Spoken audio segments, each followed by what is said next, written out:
আসসালামু আলাইকুম।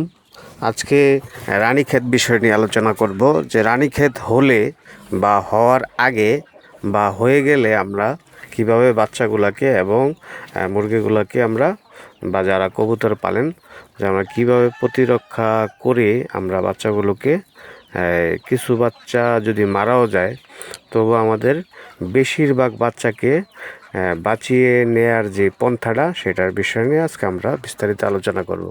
তো মেন আলোচনার আগেই আমি একটা কথা বলি যে আমার ভিডিওগুলো মেন দেওয়ার উদ্দেশ্য যে আমি নিজে যা জানি অপরকে জানিয়ে দিই। তো না টেনে পুরো অংশটাই দেখবেন, যেহেতু আমার ভিডিওতে দেখতেই আসছেন তাহলে পুরোটাই শোনেন। তো প্রথমে আমরা বলবো যে যারা ভ্যাকসিন দেন তারা সচেতন এবং ভ্যাকসিন দেওয়ার পরে তাদের মুরগিগুলো ম্যাক্সিমাম সুস্থই থাকে, কিন্তু হঠাৎ অবহেলার কারণে কোনো সময় আবার রানীক্ষেত আক্রমণ করে। তো রানীক্ষেত আক্রমণ করবে না যে সেটা বলা যাবে না। আর যারা ভ্যাকসিন দেয় নাই তারা তো অসচেতন, এবং অসচেতন হইলে কী হবে, তাদের মুরগিগুলো তো বাঁচাতে হবে। তো এবার আসি আমরা রানীক্ষেত হয়ে গেলে আমরা কি করব।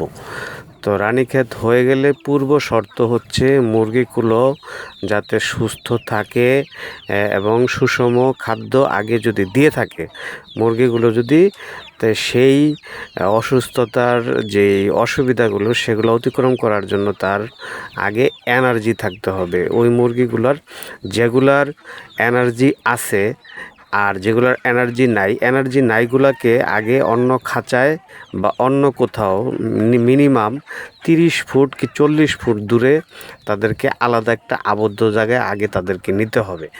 যদি আমরা নিয়ে যাই তাহলে ওই রানীক্ষেতের যেই আমরা চিকিৎসাটা দেব সেই চিকিৎসাটা আমাদের কাজে আসবে। এবার আসি ওষুধের বিষয়ে। আমরা একটা অ্যান্টিভাইরাল প্রোডাক্ট অ্যান্ডোপান সেটা ইউজ করব, এবং ওটার পাশাপাশি আমরা ঠান্ডার অ্যান্টিবায়োটিক ইউজ করব এবং ইউরিনেক্স এবং ভিটামিন সি বা রেনাসি, পাশাপাশি আমরা জিঙ্ক এবং লিভোফ্লক্সাসিন চালাবো। আমি কিন্তু আবারও বলছি, ওগুলার মিনিমাম ম্যাক্সিমাম ক্ষমতা থাকতে হবে যে ওগুলা খাওয়া দাওয়া ঠিক রাখে এবং খাওয়া দাওয়া ঠিক আছে, তারা সেই কষ্টটা সহ্য করার মানে এই ক্ষমতা থাকতে হবে। যদি সেই ক্ষমতাটা না থাকে ওই মুরগিগুলোকে আলাদা করে দিতে হবে। যদি অসুস্থ মুরগিকে আপনি বেশি ওষুধ দেন এই রানীক্ষেত হয়ে গেলে তখন এটা মারা যাবে। পুরো খামারে স্প্রে করতে হবে। কষ্ট লাগলেও দিনে 3 বার অন্তত পুরো খামারকে আপনি স্প্রে করে ওই জীবাণু মারার জন্য মিনিমাম 4 থেকে 5 দিন অপেক্ষা করতে হবে। এই অপেক্ষাটা করতে পারলে আপনার খামারের কিছু মুরগি আপনি বাঁচিয়ে নিতে পারবেন। তো আমার ভিডিওটি দেখার জন্য অনেক অনেক ধন্যবাদ।